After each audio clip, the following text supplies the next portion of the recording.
I need your advice. I wonder if you can take a few minutes, watch this video, and tell me in the comments below what you prefer of the three things. Now that would be four fingers I'm holding out. Let me do this. There. If you would give me your preference of the three things I'm going to be showing you. I'm teaching in a few weeks at an event called Christian Musician Summit up here in Seattle, where I live. I'm going to teach at the summit itself, which is November 7th and 8th, and also at the one-day intensives, which are on November 6th. That's the day before the conference starts.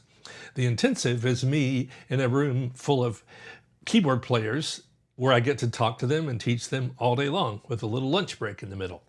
This QR code will let you register for the event or learn more about who's presenting and all that. But what I'd love your input on is layouts. My software here allows me to do lots of different presentations of what I teach.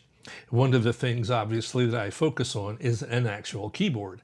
So I'm able to do lots of different layouts like the one you see here. What you're looking at is a real camera that I've got straight over my head in my studio. And then above it, you'll see a virtual keyboard that lights up as I play keys.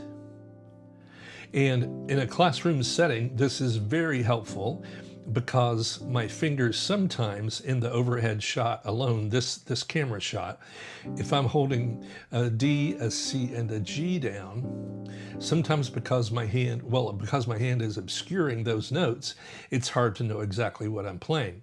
So combining the real keyboard here at the bottom with the virtual keyboard above it leads me to be able to present like this with real clarity as to what I'm playing.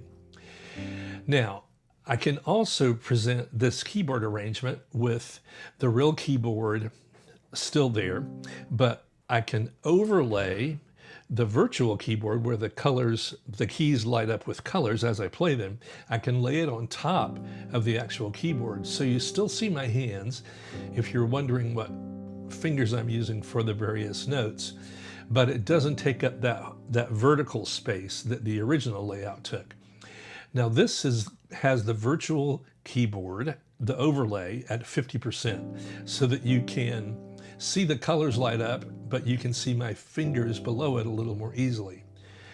Now this layout here is at 75%, so the colors are brighter for the keys I've pressed, but you can't see my fingers quite as well below it. So this is what I'd love your opinion on. Do you think the top one where you see both keyboards stacked above each other is better?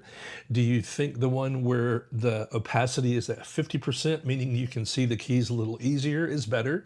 Or do you think number 3, where the keys become slightly darker in their color? Also, if you know someone in your church, on your worship team, someone you're married to, one of your kids who plays keyboards and might sometimes mention something they've struggled with or find challenging, I'd love to know what that is. I could teach about that at CMS, or I can make a video about that here. So there, I'd love your opinion about the layouts and just any other ideas of content I could present here. And I will mention, I don't say this a lot in my videos, but if you haven't yet subscribed to my channel, I would love it if you do that, because it helps me keep doing what I'm doing and gives me real insight as to what's working in terms of what I prepare. So thanks so much. God bless.